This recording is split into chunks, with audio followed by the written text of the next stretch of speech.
오늘 말씀 나누도록 하겠습니다. 오늘 말씀은 제목은 패션의 선도자. 말씀은 로마서 13장 11절에서 14절까지 말씀입니다. 같이 한번 11절에 14절까지 말씀 읽어보도록 하겠습니다. 시작. 또한 너희가 이 시기를 알거니와 자다가 깰 때가 벌써 되었으니 이는 이제 우리의 구원이 처음 믿을 때보다 가까웠습니다. 밤이 깊고 낮이 가까웠으니 그러므로 우리가 어둠의 일을 벗고 빛의 갑옷을 입자. 낮과 같이 단정히 행하고 방탕하거나 술 취하지 말며 음란하거나 호색하지 말며 다투거나 시기하지 말고 오직 주 예수 그리스도로 옷 입고 정욕을 위하여 육신의 일을 도모하지 말라. 아멘. 패션의 선도자. 패션의 선도자가 그러면 생각나는 게 뭐죠? 패션의 선두자 그러면 뭐 패션 윅 그래가지고 뭐 파리나 아니면 뭐 뉴욕이나 밀라노나 그런 데서 옷을 잘 입고 늘 옷의 트렌드를 선도하는 그런 게 생각나죠. 그래서 항상 패션쇼를 보면 연예인들이나 뭐 유명인들이 많이 가는데 항상 보면 아, 저 옷이 어떻게 우리가 입을 수 있지라고 생각을 해요. 그런데 보면 그 다음이나 다음 해나 그 다음 시즌이나 다음 시즌에 그런 옷들을 정말 사람들이 입고 다녀요. 그래서 연예인들은 눈에 보이는 직업이기 때문에 또 유명인들은 그런 셀럽이나 유명인들 눈에 보이는 직업이기 때문에 그런 사람들 초청해서 또 그런 옷을 실제로 또 입히기도 하고 그래서 그 패션이 전부 다 퍼져버리죠. 근데 뭐 누구나 다 그런 옷을 입을 수 있는 건 아니에요. 그런데 우리 일상생활에서 또 친구들이나 주변 사람들 보면서 저 사람은 패션의 선도자다 막 그렇게 생각하는 사람들이 있습니다. 그런 사람들은 옷을 뭐 이렇게 비싼 걸 입거나 우리 뭐 일반인들이 그런 패션쇼에서 나오는 그런 옷을 입는 건 아니니까 어떤 사람을 패션의 선도자라고 좀 생각할까요? 옛날에는 뭐 패션이 이렇게 많지 않으니까 어떤 친구가 멋쟁이고 그래도 패션이 남다르다 그렇게 얘기를 하냐면 옷을 매일마다 바꿔 입는 사람을 그런 사람이라고 생각해요. 늘 깔끔하게 매일마다 옷이 바뀌어요. 매일마다. 저는 교복 세대가 아닙니다. 저는 한 번도 교복을 입어본 적이 없습니다. 근데 제 아내는 교복을 입어봤어요. 저랑 몇 년 차이 안 나는데도 교복을 입어본 세대, 안 입은 세대가 있어요.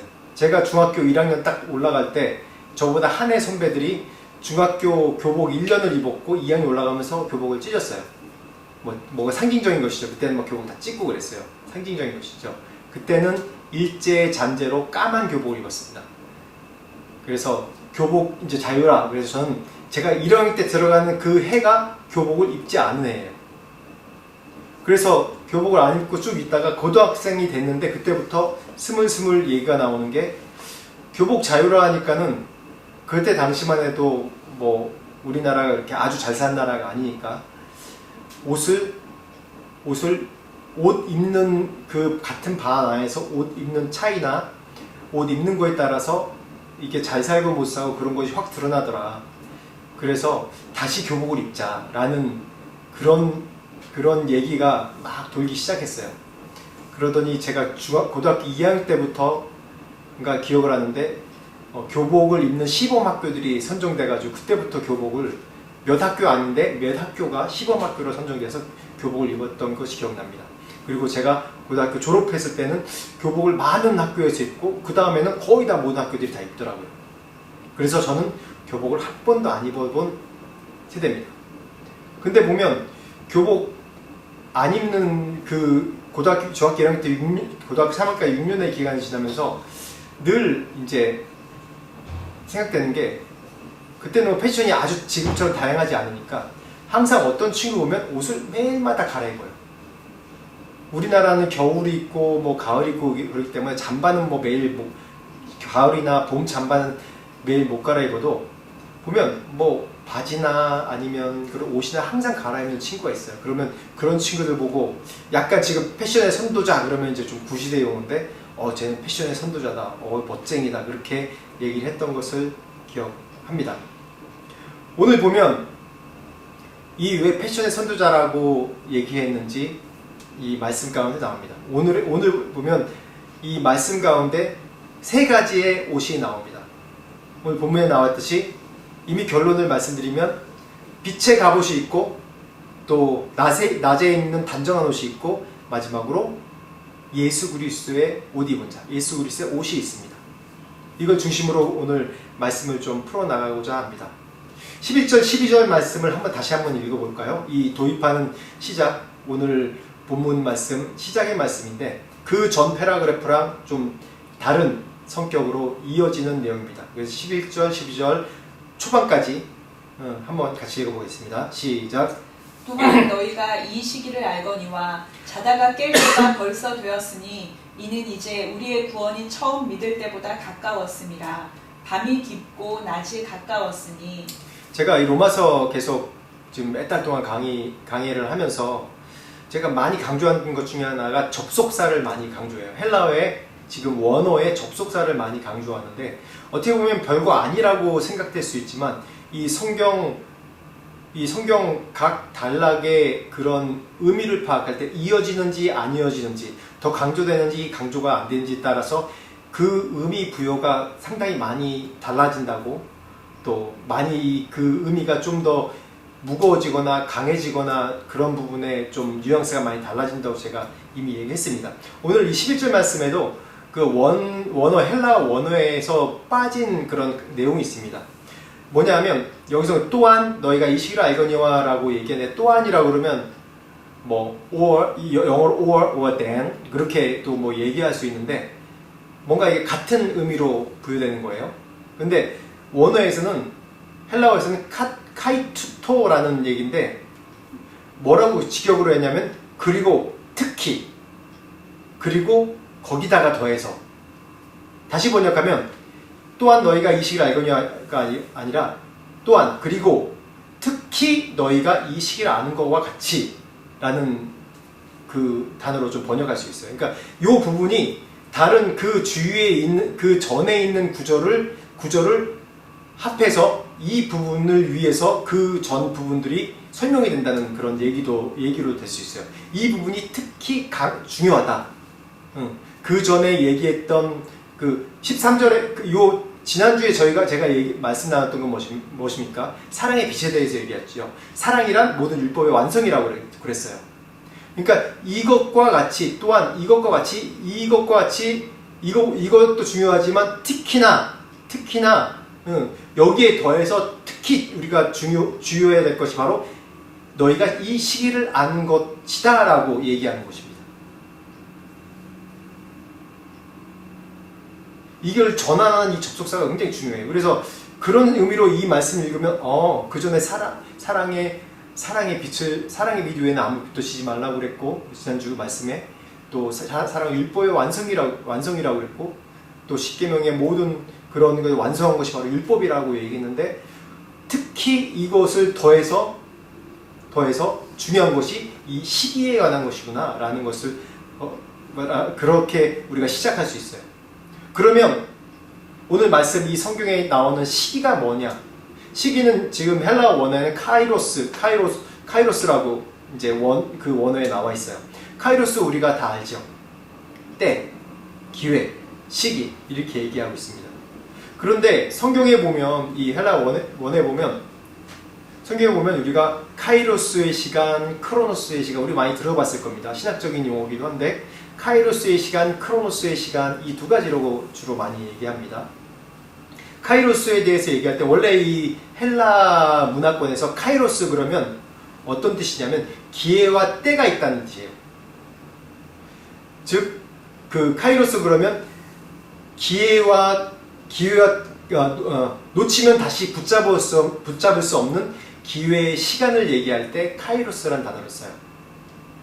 크로노스는 뭐냐면 그 연대교적인 시간, 인간 역사 속에 흐르는 연대교적인 시간, 그리고 해가 뜨고 지고 뭐 지구가 공존하고 또 반복하고 매일마다 낮이나 밤이나 찾아오는 것, 또 동물이 늙어지고 식물이 점점 익어가고 또 병들고 죽어가고 그런 자연스럽게 인간에 흐르는 그 연대교직 시간을 크로노스라고 얘기합니다. 이와 같이 크로노스와 카이로스의 시간 또한 우리가 과학적으로 신학적으로 얘기할 수 있는데, 크로노스는 과학적으로 얘기하면 이 지구상에만 존재하는 시간을 크로노스라고 얘기할 수 있어요. 제가 그저께도 이제 밤늦게 어느 집사님이랑 이런 성경의 과학적인 내용을 새벽 1시까지 막 토론하고 얘기하다가 같이 토론하면서 인터스텔라 얘기도 하고 이것저것 얘기하면서 이 시간이란 개념은 이 지구상에만 존재한다라고 이제 그렇게 인식을, 과학적인 사고를 계속 하다 보면 그런 인식이 돼요. 이 지구상 이유로 벗어나면 시간이 어떻게 되는지 몰라요. 사실 시간이라는 것은 이 태양계를 중심으로 이 자전 공전을 하면서 돌아가는 이 태양계에 있는 그런 모든 행성들을 적용할 수 있는 얘기지만, 또 그것이 다 적용된다고 얘기할 수도 없는 겁니다. 시간의 개념을 이해하고 이거에 맞춰 사는 것은 이 태양계에 아직까지 발견된 태양계에서는 우리밖에 없어요. 이 태양계 넘어가서 태양을 중심으로 해서 공전 자전이 안 되는데 그 이후에 시간이란 개념을 우리가 얘기할 수 있겠습니까? 얘기할 수 없어요. 그래서 과학적으로 얘기할 때 크로노스의 시간을 얘기할 때 이 지구상에만 한정돼서 얘기할 수밖에 없습니다. 우리 지식의 한계, 우리 경험의 한계, 이 과학적인 한계. 그런데 카이로스의 시간은 다릅니다. 카이로스의 시간은 하나님의 때를 얘기하는 거예요. 간단하게 얘기하면 이 카이로스란 단어가 나올 때 모든 성경은 하나에 맞춰져 있어요. 예수 그리스도 구원. 우리가 구원받는 거. 구원에, 우리 전 인류 구원에 딱 한 가지로 맞춰져 있어요. 하나님의 온통 관심은 우리가 구원받는 거에 맞춰져 있습니다. 그래서 카이로스의 하나님의 때, 하나님의 기회, 하나님의 시간 그러면 카이로스 딱 그러면 어떻게 이제 인식해야 되냐면, 구원받을 때, 내가 개인이 구원받을 때, 또 이 전체가 구원받을 때 하나님의 구원의 성취, 이걸 얘기할 때 성경에서는 주로 카이로스의 시간을 많이 씁니다. 그래서 이 크로노스의 시간을 대비해서 카이로스의 시간을 대비해서 우리가 이야기하면 우리가 인식할 수 있는 시간에 대해서 우리가 세 가지로 얘기할 수 있죠. 뭐로 얘기할 수 있습니까? 크로노스의 시간으로 얘기하면 과거, 현재, 미래, 이 세 가지로 얘기할 수 있습니다. 오늘 본문에 비춰서 우리가 말씀을 나누고자 하면, 여기 오늘 본문 말씀에 보면 과거는 어느 때라고 하죠? 잠자는 때라고 얘기하고, 현재는 지금 깨어나야 할 때라고 얘기하고, 미래는 그리고 그의 그리스도의 구원의 날이라고 얘기해요. 그래서 과거, 현재, 미래에 대해서 얘기를 합니다. 그래서 우리가 이걸 좀 상상해 보면 어떻게 얘기할 수 있냐면, 여기는 잠자는 때라고 그래요. 잠자는 때가 언제입니까? 밤이죠. 그리고 구원의 날, 여기 분명히 성경에서 낮에 옷을 단정하게 입은 것 같이, 그러니까 구원의 때를 낮이라고 표현하고 있어요. 밤과 낮 이 사이가 언제예요? 밤과 낮 사이가 언제입니까? 해가 뜰랑말랑할 때, 어둠이 물러가고 해가 뜰랑말랑할 때 이 중간에 이 새벽 미명이죠. 그렇게 우리가 좀 상상해 볼 수 있습니다. 지금 이 시대가 바로 그런 시대입니다. 우리가 어둠 가운데 있는 것 같지만 이 안에 빛도 있고요. 우리가 직접 이 빛 가운데 살 수도 있고요. 우리 선택해서 이 어둠 가운데서 놓여 있을 수 있습니다. 그래서 우리 기독교 신앙 가운데 중요한 신학의 원리가 뭐냐면, 종말론적인 신앙을 갖는 게 정말 중요합니다. 우리가 미래적 신앙을 갖는 게 아니라 우리 그리스도인들은 종말론적 신앙을 가져야 돼요. 미래적 신앙이라고 그러면 앞으로 미래에 무엇을 일어날까에 대해서 예상하고 대비하고 그러는 거예요. 그래, 종말론적 신앙은 뭡니까? 이미 뭔 일이 일어난지 우리가 알아요. 정확하게 명확하게 알아요. 하나님이 구원을 완성하시고 예수께서 이 땅에 심판으로 오시고 우리가 천국 가는 그것, 구원받는 것, 우리 명확하게 압니다. 이게 종말론적 신앙입니다. 그렇기 때문에 그걸 위해서 우리가 대비하는 겁니다. 왜 이것이 말에 별로 차이가 없는 것 같은데 왜 차이가 있냐면, 이제 미래학자들이 얘기하는 미래학은 뭐냐면, 과거 현재의 상황을 근거로 해서 미래사회에서 어떠한 일이 일어날지, 미래에 어떤 일이 발생할지 그런 연구하는 것이 미래학인데, 미래학자들이 그래서 현재 지금 이런 일을 바탕으로 해서 과거에 이러한 일들이 진행돼서 현재에 오는 걸 바탕해서 앞으로 미래에 어떤 일이 일어나겠다라고 예상을 합니다. 가설이에요. 가설. 정확하게 이렇게 된다가 아니라 가설이에요. 이렇게 되리라고 정확하게 맞은 건 거의 없어요. 제가 80년대, 90년대 이제 이제 청년 시절을 살면서 그때 이제 일본이 세계에서 그래도 과학기술 쪽에서는 굉장히 선두주자였습니다. 근데 우리나라랑 비교한 그런 그 방송이 있었는데, 거기서 뭐라고 하냐면 우리나라와 일본의 기술 격차가 50년이라고 했어요. 제가 90년대 초에 그걸 기억납니다. 50년 이상이 나기 때문에 이걸 어떻게 기술 격차를 줄이냐? 줄일 수 없다는 거예요. 우리가 앞으로 20년이 지나도 그 50년 격차보다 더 벌어질 수 있다는 거예요. 워낙 그때 당시 일본 그러면 어마어마했습니다. 제가 99년 선교 처음 나와서 이제 인도에서 뭐 전자제품 상가 가면 소니, 뭐 지금은 거의 사라졌지만 아요와 뭐 파나소닉, 도시바 막 그런 그 TV랑 뭐 전축이랑 또 미니 카세트 테이프 듣는 거 그런 게 굉장히 너무 그때는 정말 그런 거 한번 갖고 싶다라는 그런 열망이 있었어요. 그 정도로 일본 전자제품이나 우리 일상에 쓰는 과학 전자제품이 휩쓸고 다녔습니다. 그렇기 때문에 그 말을 들을 때 그렇지, 앞으로 우리가 아무리 열심히 해도 10년, 20년이 돼도 그 나라는 더 발전하고 과학 계속해서 매년마다 계속 새로운 제품을 계속 내놓는 거예요. 그래서 와, 정말 대단하다. 그때 예상이 뭐라고 그러냐면 앞으로 20년, 50년이 돼도 일본을 따라갈 수가 없다. 점점 더 벌어질 것이다. 그런 학자들이 그런 예측을 했습니다. 그런데 어떤 일이 일어납니까? 2000년대 들어오면서 어떤 일이 일어나죠? 인터넷이 점점 속도가 빨라지면서 사람들이 그래요. 어느 학자들이 그래요. 우리나라가 이렇게 빨리 발전한 것은 인터넷 덕분이다. 왜냐? 그전에는 우리나라를 욕할 때 우리나라 냄비 근성이다. 빨리빨리. 그것 때문에 우리나라는 망한다. 라고 얘기했는데 빨리빨리 때문에 우리나라가 잘 된 거예요. 점점. 그렇게 이제 말하는 학자들도 있습니다.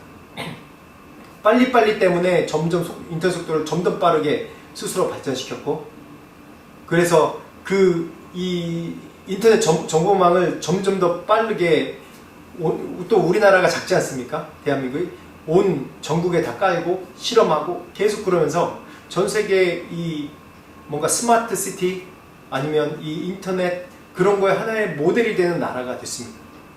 그것뿐입니까? 그것과 동시에 다른 과학기술이 더 발달하게 됐고요. 지금은 많은 부분의 과학과 기술을 일본을 추월했죠. 일본은 점점 쇠퇴해가고 있고. 그렇듯이 미래학자가 아무리 가정하고 예정하고 학자들이 예측하고 해도 그것이 맞을 수 없어요. 그렇기 때문에 우리 예수 믿는 사람은 어떤 마음을 가져야 되냐면 종말론적인 신앙. 옛날에 유명한 책이 별세신앙이라고 그런 책이 있어요. 내가 죽을 것을 예비하는 그런 신앙. 즉 우리가 구원에 완성되기 위해서 하나님은 이미 우리를 구원하시기로 결정하셨는데 내가 거기에 합당한 자가 되기 위해서 내가 지금 이 현재에서 어떻게 살아가고 있냐. 지금 이때 이 주님께서 주신 이 카이로스 시간에 내가 어떤 선택을 하고 어떻게 살아가는지가 그게 정말 중요합니다. 근데 80년대 90년대 우리가 또 이런 종말론적인 신앙 가지면서 신앙인들이 많이 좀 빠지는 오류가 뭐냐면 시한부적인 종말론에 빠지는 경우도 굉장히 많습니다. 지난번에도 설교 때 말씀 나눈 것 같은데 80년대 90년대 시한부적 종말론이 굉장히 유행했습니다. 그래서 지금도 얘기할 때 이 종말에 대해서 시간을 얘기하면 사람들은 한번 90년대 매스컴을 크게 탔기 때문에 시간에 대해서 얘기하면 믿지 않는 사람도 다 이 사람은 이단이다라고 그렇게 정죄를 해요. 알아요. 그건 참 그때 당시에 잘 된 것 같아요. 그래서 많은 사람들이 성경에 이 시와 때는 아무도 모른다고 얘기했는데 그때 당시에는 이 말씀을 다르게 해석해서 시와 때를 알 수 있다라고 얘기했기 때문에 맨날 며칠에 사람들이 환상을 본 것 같고 시한부적인 종말론이라고 얘기를 해요. 그래서 우리가 구원받을 때 우리가 하나님께서 우리를 구원하실 때가 성취는 분명히 되지만은 지금 중요한 건 이 시간에 내가 무엇을 선택하는지 어떤 삶을 선택하는지가 우리에게 제일 중요합니다.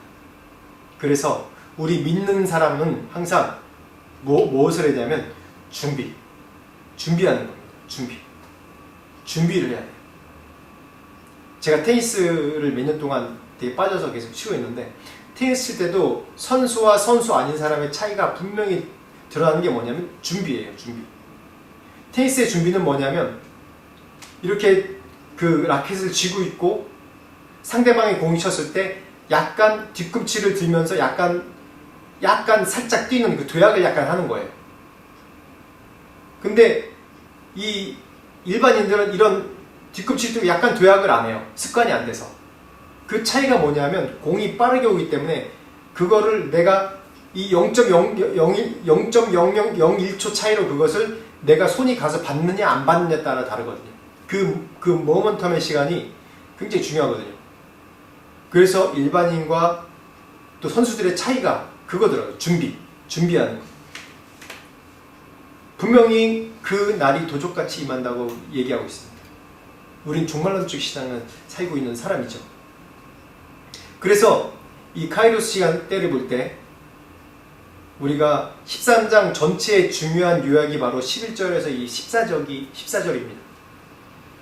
세상에서 믿는 자로 어떻게 살 것인가, 또 13장 전체 초반에 보면 권세자들과 어떤 관계로 살 것인가, 이런 실질적인 방법을 초반에 이야기했습니다.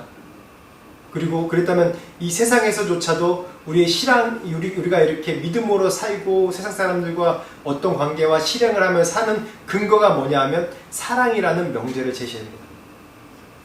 그리고 이런 것들보다 더 중요하게 생각해야 되는 것은 특히 이 시간, 이 때, 지금 이 시간에 무엇을 준비하는지, 어떠한 구원을 준비하는지 정말 중요하다고 오늘 말씀 가운데 또 증거하고 있습니다.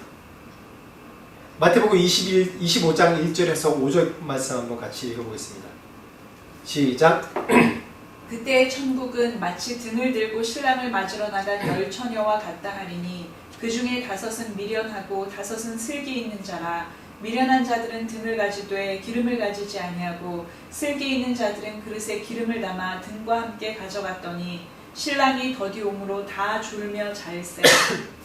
오늘 마태복음 25장 말씀 우리가 천국을 준비하고 그 종말론적인 삶을 준비하는 그런 자세에서 정말 중요한 예화입니다.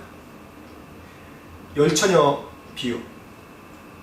이스라엘의 결혼 풍습 중에서 예수님 당시에 이제 결혼 풍습을 예수님이 정말 이 결혼 풍습을 통해서 이 마지막 때를 어떻게 준비하는지, 종말론적인 그런 신앙을 갈 때 어떤 준비를 하는지 잘 비유를 하셨는데, 이때 이스라엘의 풍습에 이 결혼 이제 약혼하고 결혼식 당일에 그 횃불이나 이거 등불을 들고 준비하는 그런 일들이 있습니다. 근데 이런 행사가 이게 좀 저희도 인도에 살아봐서 거기서도 그런데 이런 결혼 행사를 낮에 하는 게 아니라 주로 밤에 해요. 이런 행사들을. 낮에는 워낙 더우니까 밤에 불을 켜고 이제 결혼식을 하고 이제 그런 행사들을 밤새도록 많이 합니다. 그래서 밤새도록 행사를 해요. 밤새도록. 낮에는 자고. 근데 신부가 중요한 게 뭐냐면 신랑이, 우리나라도 비슷한 제도가 있는데 우리나라에도 함이 들어오는 것이 있죠. 우리나라 풍습에도 함이 들어오면 벌써 결혼이 됐다는 거예요. 의미가 그런 의미더라고요. 함이 들어와서 받았으면 그 결혼 시작된 거예요. 결혼식은 그 다음에 있지만 함이 들어왔다는 것은 이미 이건 결혼 서약했다는 겁니다. 그렇듯이 이 이스라엘 풍습에 그 밤에 이제 신랑 측에서 이 신부 측 집을 방문하는 거예요. 그래서 그 신부를 데려고 가는 거거든요. 데려가기 전에 이 예비 장모 장인 만나서 뭘 하냐면 결혼 서약을 하는데 거기서 어떤 이제 얘기를 하냐면 지참금에 대해서 얘기를 해요. 그래서 지참금에 대해서 막 열띤 토론하고 얘기를 하다가 그러다가 이제 오늘 이 말씀 보면 좀 시간이 늦어지는 것 같아요. 뭐 우리나라도 그러지 않습니까? 결혼 전에 뭐 준비하다, 뭐 혼수 뭐 준비하라, 뭐 그것 때문에 서로 다투기도 하고 마음 상하기도 하고 그렇듯이 이 결혼은 온 세계가 좀 전 세계가 모든 인종이 좀 비슷한 그런 그 패턴들이 있는 것 같아요. 결혼 지참금 문제로 이제 저녁 때 이 신랑 측에서 신부 측에 신랑 부모에 방문했는데 결혼 지참금 때문에 계속 토론이 많이 벌어지는 거예요.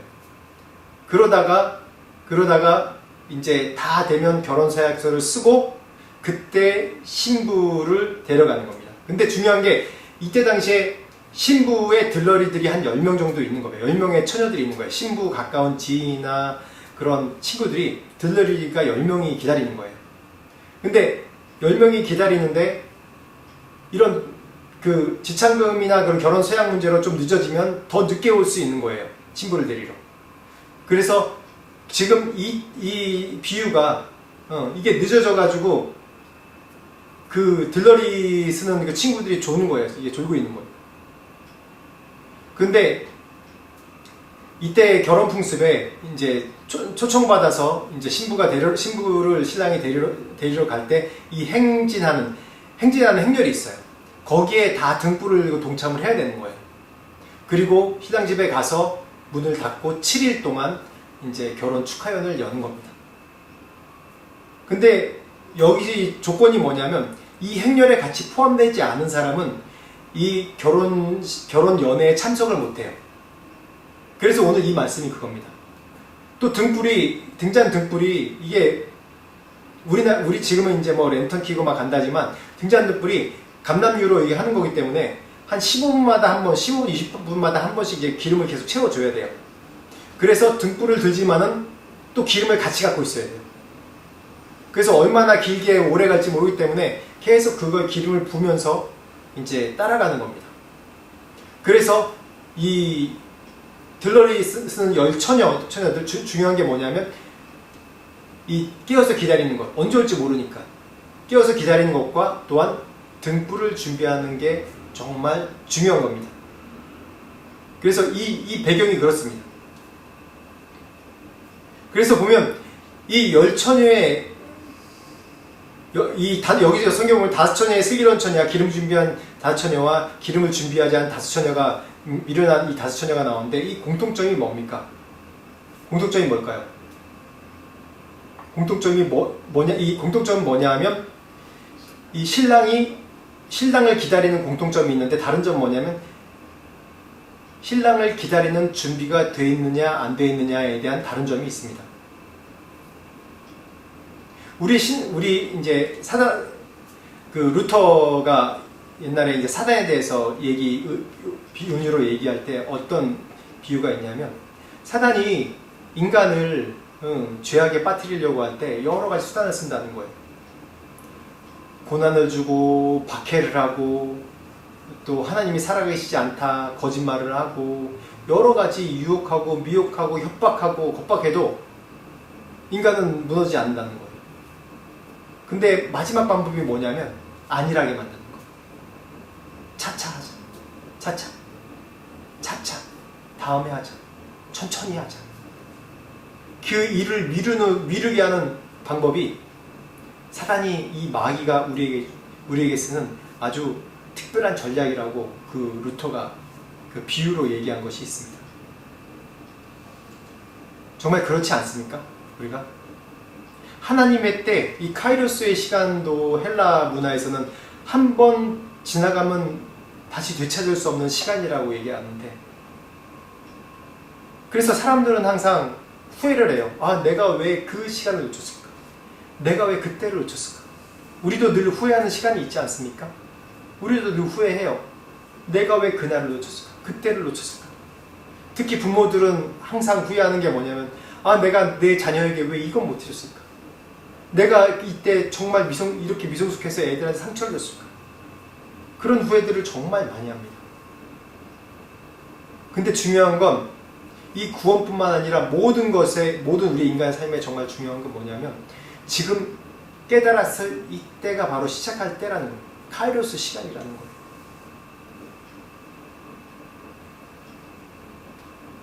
오늘 본문 말씀 한번 같이 보겠습니다. 같이 읽겠습니다. 12절 시작. 밤이 깊고 낮이 가까웠으니 그러므로 우리가 어둠의 일을 벗고 빛의 갑옷을 입자. 여기서 뭐라고 그러니까? 첫 번째 옷이 나왔습니다. 빛의 갑옷입니다. 빛의 갑옷.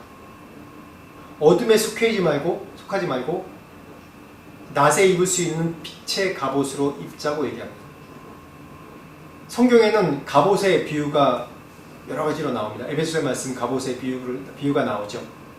이렇듯이 갑옷은 뭡니까? 어둠과 싸우는 겁니다. 즉, 이 갑옷의 의미는 내가 지금 있는 이 상태에서 나에게 어둠과 나에게 죄악과 그런 유혹과 그런 상태에서 내가 믿음으로 싸우는 겁니다. 빛의 갑옷을 입고 싸우는 거예요. 그런 의미입니다. 지금 우리 이 현재의 상황 속에서 우리가 싸우지 않으면 이걸 벗어날 수가 없는 거예요. 그냥 안일하게 가만히 있는다고 벗어날 수 있습니까? 안 돼요.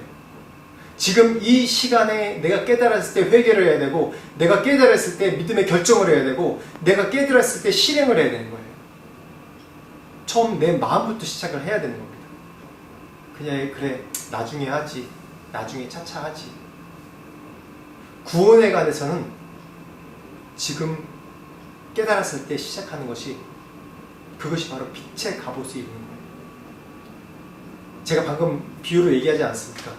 사단은 늘 내가 이 시간에 믿음의 결정을 하고 구원에 대한 믿음의 깨달음이 있을 때 늘 다음에 하지, 그래 다음으로 넘기지.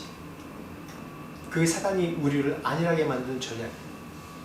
그러다 그 시간이 지나면, 이건 구원은 영적인 일이기 때문에 그거보다 더 바쁜 다른 일들이 더 많이 생겨요. 그래서 미뤄지게 돼요. 제가 정말 아직까지도 저번에도 이제 간증했는데 후회하는 것 중에 하나가, 군대에 있을 때 제 동기 하나가 이제 훈련소부터 같이 계속 왔는데, 그 친구가 정말 어려울 때 2등병, 1병 때 같이 이제 정말 화장실에서 빵 먹으면서 막 뭐 울면서 얘기하면서 힘들다고 얘기하면서 서로 위로해주는 친구가 한 번은 그래요. 나 좀 전도하라고. 근데 그때 그 전도를 못한 것이 너무 안타까워요. 그래서 좀 있다가, 지금 나도 너무 힘들어, 나도 내 자신도 버티기 힘들다, 좀 있다가 우리 한 상병 달고 그러면 내가 너 예수님에 대해서 얘기해 줄게. 그러다가 병장까지 다 한 3년의 시간이 지나가 버렸어요. 잊어버렸어요. 서로 다른 상병 되니까 점점 다른 일로 더 바빠져요. 만날 기회도 적어져요. 만나서 그런 얘기할 시간도 없어져요. 그래서 지금 당장 어둠의 일을 벗어버리고 빛의 갑옷을 입는 게 너무 중요합니다. 13절 다시 읽습니다. 시작. 낮에와 같이 단정히 행하고 방탕하거나 술 취하지 말며 음란하거나 호색하지 말며 다투거나 시기하지 말고. 오늘 이 13절 말씀 가운데 이 중요한 세 가지의 이 밤에 대한 성경 지금 말씀에 얘기하고 있는 원리가 나오는데, 첫 번째, 방탕하고 술 취하지 말며 음란하거나 호색하지 말고 다투거나 시기하지 말라. 밤이라는 게 술 취하거나 음란하거나 다투거나 시기하는 거예요. 이것을 벗어버리고 어떻게 해요? 낮에와 같이 단정하게 행하라. 단정한 옷을 입고 행하라는 거예요. 방탕과 술 취함이 왜 하나로 묶어졌죠? 우리나라 보면, 우리나라 기독교 처음 들어올 때 금주령 내린 게 너무 축복이라고 생각합니다. 우리나라뿐만 아니라 어느 나라든 다 마찬가지로 술이란 것이 보면 역사적으로 다 똑같은 공통적인 그런 스토리들이 나와요. 술로 인해서 중요한 결정을 못하게 된 거예요. 술로 인해서 자기의 모든 비밀을 풀어버렸기 때문에 오히려 해를 당한 거예요. 술로 인해서 역사가 확 바뀐 거예요. 지배자가 바뀐 거예요. 그런 예화들이 너무나도 많이 있습니다. 술이란 뭘까요? 제가 이제 통계를 이렇게 보니까 술 먹는 이유 중에 가장 50%를 차지하는 이유가 뭐냐면 그 술 먹는 분위기가 좋아서. 술 먹는 분위기가 왜 좋을까 생각해 보니까 술 먹으면 어떻게 됩니까? 공통적으로 이 역사적으로 지금 얘기하는 게 아니라 역사적으로 쭉 얘기하는 거예요. 술 먹으면 기분이 좋아지고 마음이 풀어져요. 그래서 속에 있는 것들을 얘기하게 된대요. 그래서 중국의 옛날 현인들도 술 먹으면 마음에 있는 좋은 것들을 다 얘기할 수 있어서 술을 의해서 자기 얘기를 또 한다고도 얘기를 해요. 그런데 성경에서는 분명히 뭐라고 얘기하냐면 술 그러면 이퀄 방탕. 술 그러면 방탕하는 것과 연관돼서 얘기하는 것들이 너무나도 많습니다. 술 취하지 말라. 술 취하지 말라라고 하면서 그 이퀄 방탕으로 간다고 얘기하고 있어요. 예전에는 술을 못 마시면 이 일하는 비즈니스 사회에서는 술을 못 마시면 상대해주지 않았던 경우도 굉장히 많았어요. 근데 지금은 많이 달라졌는데도 불구하고 지금은 또 그런 게 아니라 어쨌든 술을 입에 대면 보면 계속해서 그걸 술을 먹게 되는 한 잔 마셔서 끝나는 게 아니더라고요. 대부분 50% 이상이 분위기가 좋아서 그걸 통해서 자기 얘기를 하려고 가기 때문에 그걸 통해서 점점 더 안 좋은 길로 빠져드는 경우가 많습니다. 술 이퀄 방탕인데 왜 이퀄 방탕이라고 얘기하면 술 마시면 마음이 풀어주기 때문에 뭘 못해요? 절제하지 못합니다.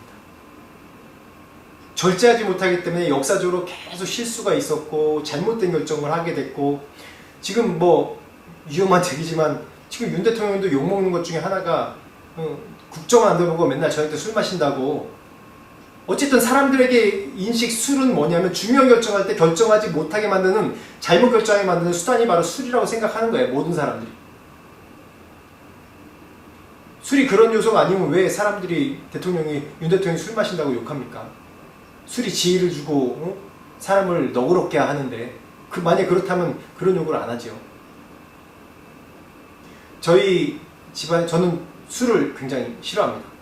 술에 대한 정말 안 좋은 일이 있기 때문에 어떻게 보면 그게 저에게 축복일 수 있어요. 건강도 제가 간이 안 좋아서 술을 마시지 않지만 뭐 물론 목회자이기 때문에 술도 마시지 않는 거 있고 근데 정말 술을 싫어합니다. 왜냐면 제가 어렸을 때 저희 아버지 셋째인 저희 작은아버지 이제 42살로 젊은 나이로 돌아가셨어요. 근데 그분이 알코올 중독자였습니다. 그래서 술 마시다 그냥 집에서 그냥 이제 돌아가신 거예요. 돌아가셨을 때 아무도 찾아오지 않았어요. 그냥 저랑 저희 어머니랑 이제 장례식도 3일로 안 치르고 그냥 하루 대충 하고 그 다음날 아무것도 없기 때문에 친구들도 없고 찾아오는 친구들이 다 술 먹는 사람들이라서 그냥 그 다음날 그냥 화장하고 그냥 끝났어요. 그래서 저도 속으로 야, 이런 장례식이 있나라고 생각할 정도 정말 비참한 그런 인생의 마지막을 하는 걸 봤어요. 그분이 어떤 분이었냐면 정말 외모도 훤칠하고 너무 잘생기신 분이고 또 마음도 늘 좋으세요. 지금 기억해보면 그때는 늘 술 먹는 모습 봤기 때문에 어렸을 때 늘 두려움이 있었어요. 술 먹고 오면 막 행패 부리고 때려부시고 그러기 때문에 좀 두려움이 있었어요. 근데 지금 생각해보면 술 안 마실 때는 너무 너그럽고 정말 온유하고 늘 이제 조카인 저한테 잘해주려고 그러고 제가 태어날 때 첫 조카라고 멀리서 단걸음에 달려와서 저를 이제 찾아온 그 작은아버지가 그 셋째 작은아버지거든요. 그럴 정도로 근데 술 마시면 모든 게 다 풀어져서 폭력적으로 변하고 그렇게 되는 거예요. 근데 그분이 처음 술을 입에 댈 때를 이제 할머니와 아버지와 이제 얘기를 쭉 히스토리를 들어보니까 처음에 이제 이발 기술도 있고 기술이 굉장히 좋아서 돈도 잘 벌었대요. 잘 벌었는데 잘 보니까 친구들이랑 술을 한 잔 마시기 시작한 거예요. 또 얼굴도 잘생기니까 그때 당시 여자들한테도 인기도 좋고 그렇게 술 마시다가 보니까 이제 친구가 주니까 점점 거기에도 빠지고 또 돈도 빌려주고 뭐 그런 일이 있었나 봐요. 그러다가 이 이발 싸는 이 손이 안 흔들려야 되는데 수전증이 온 거예요. 술을 끊으려니까 이제 술 한 번 시작했으니까 끊지 못하는 거예요. 술은 그렇습니다. 그러다가 이제 직업도 내려놓게 되고 점점 실패감만 들게 되고 다른 것을 시도해 보는데 자꾸 실패하는 거예요. 안 되는 거예요. 그 마음은 또 착하고 여려서 어떻게 남한테 사기치거나 해코지도 못하고 그러다가 늘 술로 연명하면서 자기 인생 한탄하다가 그렇게 비명행세한 거예요. 장례식도 3일도 치를 만한 사람도 안 오고 그냥 하루 그날 돌아가시고 하루 딱 하고 그 다음날 그냥 화장하는. 술이 바로 그런 영향을 주는 겁니다. 그래서 성경에서 계속 술 취하는 것에 대해서 얘기할 때 방탕이라고 얘기합니다. 절제를 잃어버리는 방탕이라고 얘기합니다. 그리고 두 번째 음란이나 호색하지 말라고 얘기합니다. 음란은 부도덕한 겁니다.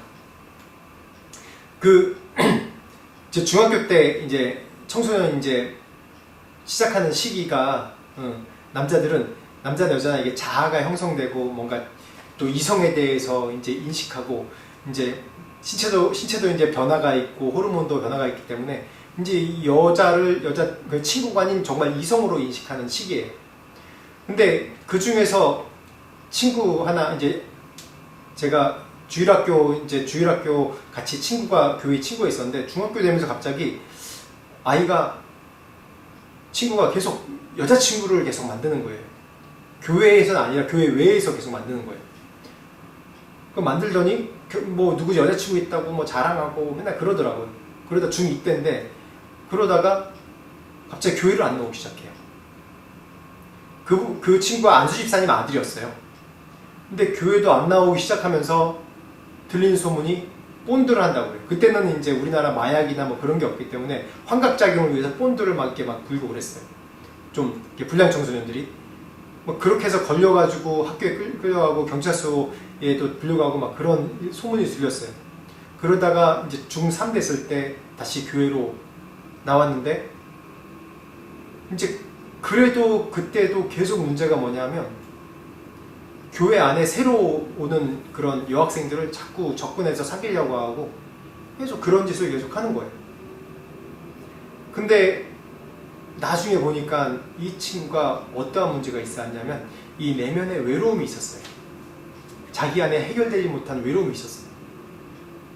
그 외로움 때문에 자꾸 여자친구가 생기는 거예요. 부모님이 이제 두 분 다 일하시기 때문에 집에 홀로 남겨져 있고 형이랑 둘이만 남겨져 있는 거예요. 그러니까 늘 자기가 외로웠나 봐요. 이렇듯이 음란이랑 호색은 뭐로 연결되냐면 바로 외로움과 자기 혼자라는 생각으로 자기 스스로를 절제하지 못하기 때문에 음란이나 호색이나 이런 것들로 점점 빠져지게 되는 겁니다.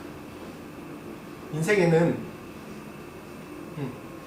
자기가 사랑을 많이 받고 있는 사람들은 이런 유혹을 인간이기 때문에 빠질 수 있는데 이런 유혹에서 빠져나올 수 있어요. 오직 할 수 있는 게 하나님의 사랑과 그 은혜로 할 수 있는 겁니다. 그리고 세 번째로 다투거나 시기하지 말라고 그러는데 이 다투거나 시기가 어디서 옵니까? 경쟁하고 비교한 데서 오지 않습니까? 지금 이 시대가 어떤 시대입니까? 경쟁하고 비교하는 그 시대 아닙니까? 그래서 비교하면서 나는 다른 사람들보다 못해. 나는 왜 이걸 못하지? 나는 왜 월급이 이거밖에 안 되지? 내가 왜 가진 게 이거밖에 안 되지? 내가 먹고 살고 내가 충분하게 내가 누리고 사는데도 불구하고 내가 빈곤하다고 생각하는 거예요. 한국 사회가 상대적 빈곤이라고 그러잖아요. 아무리 한 달에 500을 벌고 600을 벌어도 빈곤한 거예요. 그래서 부자 마을 가면 부자 마을의 그런 스탠스를 못 따르니까 우리 애는 영어 유치원을 못 보내네, 우리 애는 해외 연수를 방학 때마다 못 보내네, 우린 너무 가난해, 그런 걸로 늘 비교의식 때문에 늘 내가 힘든 거예요. 그러다 보니까 어떤 일이 일어납니까? 서로 시기하고 다툼하고. 교회 내에서도 마찬가지죠. 교회 내에서도 믿음의 공동체 내에서도 세상 것이 들어가고 세상 것을 비교하기 시작하면 끝이 없습니다. 끝이 없어요. 우리에게 중요한 건 내가 구원받다는 것이 중요하고 내가 지금 믿음의 싸움을 하고 있느냐 안 하고 있느냐가 그게 너무 중요한 겁니다. 그래서 이 오늘 말씀 13장 13절 14절 말씀을 읽을 때 우리가 정말 중요하게 얘기하는 분이 있습니다. 한번 13절 14절 말씀 다시 한번 읽어볼까요? 시작. 낮에와 같이 단정히 행하고 방탕하거나 술 취하지 말며 음란하거나 호색하지 말며 다투거나 시기하지 말고 오직 주 예수 그리스도로 옷 입고 정욕을 위하여 육신의 일을 도모하지 말라. 이 말씀을 할 때 항상 나오는 이 예화인 분이 있는데 누구냐면 어거스틴이에요. 성 어거스틴. 아우구스티누스. 성 어거스틴입니다.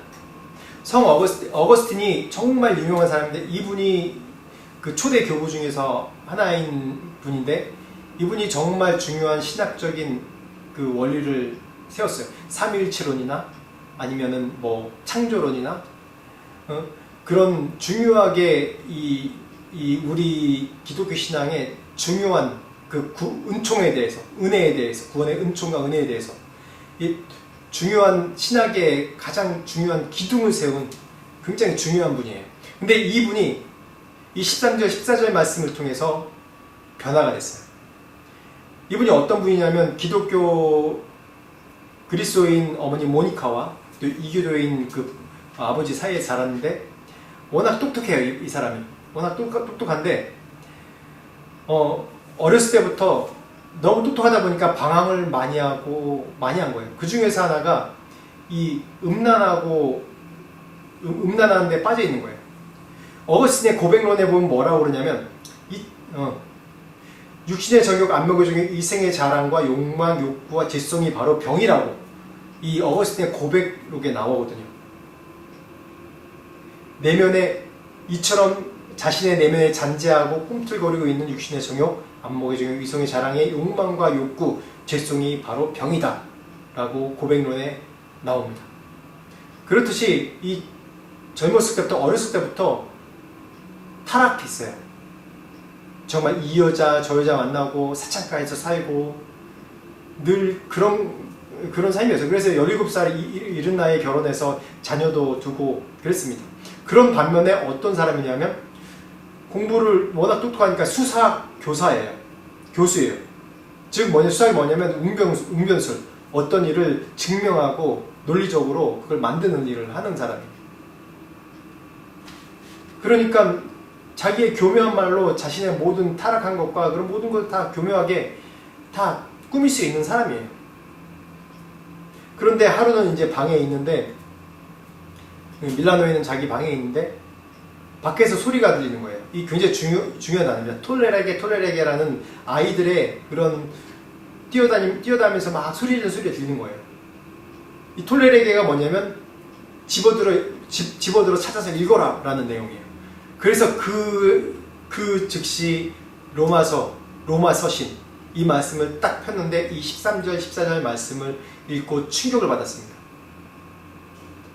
낮에와 같이 단정해야 하고 방탕하고 술 취하지 말라. 이 사람이 그랬거든요. 음란하거나 호색하고 음란했죠. 다투거나 시기하지 말고. 그러니까 자신의 욕망에 의해서 정말 똑똑한 사람이고 당대에도 정말 훌륭한 교수고 어느 철학자보다 더 훌륭한 논리를 갖고 있고 그런 사람인데도 불구하고 자신 안에 있는 욕망에 사로잡혀서 욕망에 따라가는 사람이었습니다. 그래서 마지막에 오직 예수 그리스도 옷 입고 정욕을 위하여 육신의 일을 도모하지 말라 이 말씀을 13절 14절 말씀을 통해서 회심해서 그리스도께로 돌아오고 하나님의 은혜로 또한 이 중요한 신학자, 철학자, 중요한 신학의 원리를 세운 그런 중요한 사람이었습니다. 요한일서 2장 16절 말씀 보겠습니다. 다시 읽겠습니다. 시작. 이는 세상에 있는 모든 것이 육신의 정욕과 안목의 정욕과 이생의 자랑이니 다 아버지께로부터 온 것이 아니요 세상으로부터 온 것이라. 그렇습니다. 세상에는 영원한 것이 없습니다. 세상은 이 육신의 정욕, 안목의 정욕, 이생의 자랑 이 세 가지 안에 다 포함된다고 오늘 말씀 가운데 나와 있습니다. 이 세상의 욕망에 따라 살면 우리가 밤에 잠을 자는 사람밖에 될 수가 없어요. 이 세상에는 절대적인 것이 없고 늘 상대적인 것이기 때문에 영원한 것이 없습니다. 성공도 잠깐이고 쾌락도 잠깐입니다. 우리 인생 가운데. 그렇지만 지금 현실 생활에 눈에 보이는 그런 것들이 이 세 가지 카테고리, 육신의 정욕, 안목의 정욕, 이생의 자랑, 이 세 가지 안에서 늘 우리가 이 겪는 갈등 가운데 살기 때문에 늘 갈등 가운데 좌절하고 비교하게 돼. 내가 스트레스 받는다니까 또 술 취하게 되고 또 방탕하게 되고. 중요한 건 오늘 말씀 나온 14절 말씀 맨 마지막에 나온 것처럼 예수 그리스도로 새로 옷을 입는 거예요. 매일. 우리 집에 막내 이제 지금 군대 가 있는데 막내 보면 항상 우리가 뭐 그렇게 넉넉한 환경이 아닌데 그렇다고 뭐 옷을 늘 뭐 새 거를 사는 그런 거 아니에요. 근데 항상 막내는 옷을 매일마다 갈아입어요. 매일마다 같은 옷을 안 입어요. 저희 집에 이제 태국 와서 저희 집에 빨래 담당이 저거든요. 그래서 보면 막내가 매일마다 옷을 벗어나요. 한 번 입은 것도 그냥 빨아야 된다. 그러면 저는 뭐 우리 자식이기 때문에 기쁘게 빨죠. 기쁘게 세탁기에 넣고 빨고 널고 그럼 다시 말르면 같이 가져오고. 근데 매일마다 속옷이든 뭐든 매일마다 갈아입어요. 매일마다. 우리가 이렇듯 매일마다 우리가 옷을 갈아입어야 됩니다. 우리가 낮에 빛의 갑옷을 입고 낮에 단정한 옷을 입고 예수 그리스도의 옷을 입어야 돼요. 이 옷이 우리 평생 입어도 남을 옷이 있습니다. 이 말씀 가운데 있는 것이죠.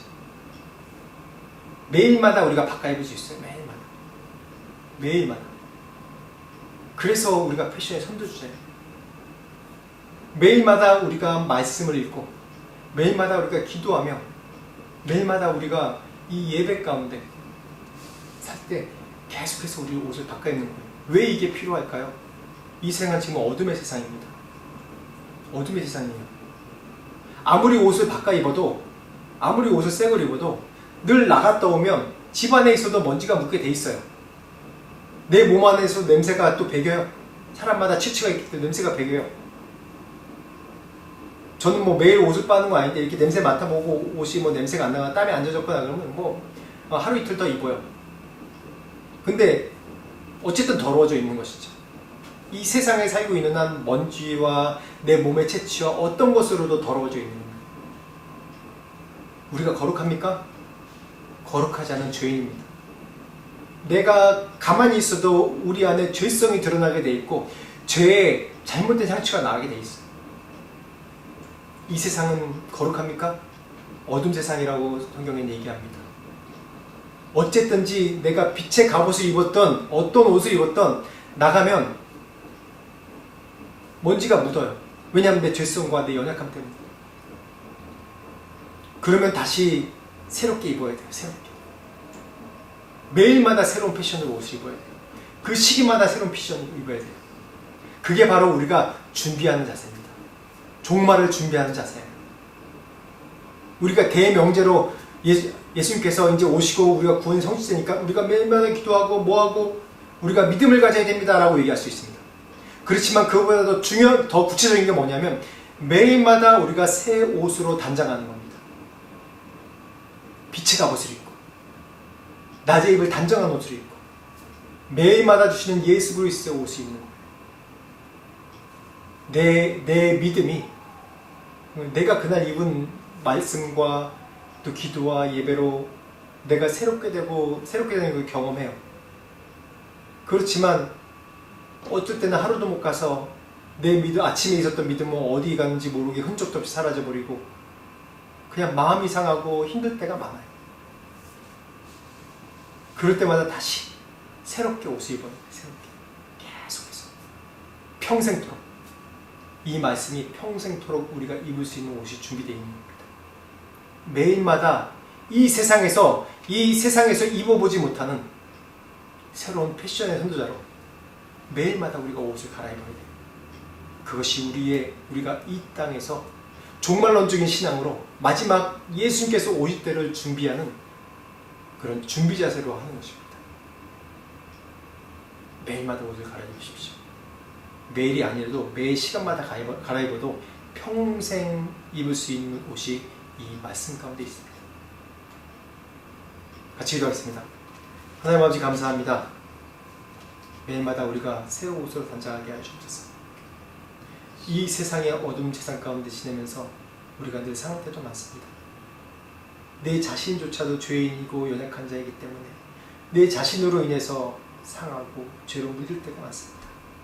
거룩하게 살겠다고 하지만은 늘 우리가 실패하고 죄악으로 상하고 죄악으로 따라갈 때가 많습니다. 또한 잘못된 결정도 할 때가 많습니다. 하나님 구원하여 주시옵소서. 주님의 구원의 때를 매 시간마다 놓치지 않으며 우리가 구원의 때를 선택하게 하여 주시옵고 매일마다 우리 옷이 더러워지고 우리 옷에서 냄새 난다는 것을 우리가 발견하며 깨달으며 그리스도의 옷으로 새롭게 단정하고 빛의 갑옷으로 단정하고 낮에 입는 단정한 모습으로 늘 살 수 있도록 낮을 준비하는 그런 종말론적인 자세로 살 수 있도록 은혜를 주시옵소서. 지금 우리 주 예수 그리스도의 은혜와 하나님 아버지의 무한하신 사랑과 성령님의 감화감동 역사하심이 빛의 갑옷을 입으며 예수 그리스도의 옷을 입고 낮에 단정한 자세로 또한 주님의 오실 때를 예비하고 준비하는 그런 마음으로 살고자 다짐하는 모든 자들에게 지금부터 영원토록 함께 하시기를 간절히 축원하옵나이다.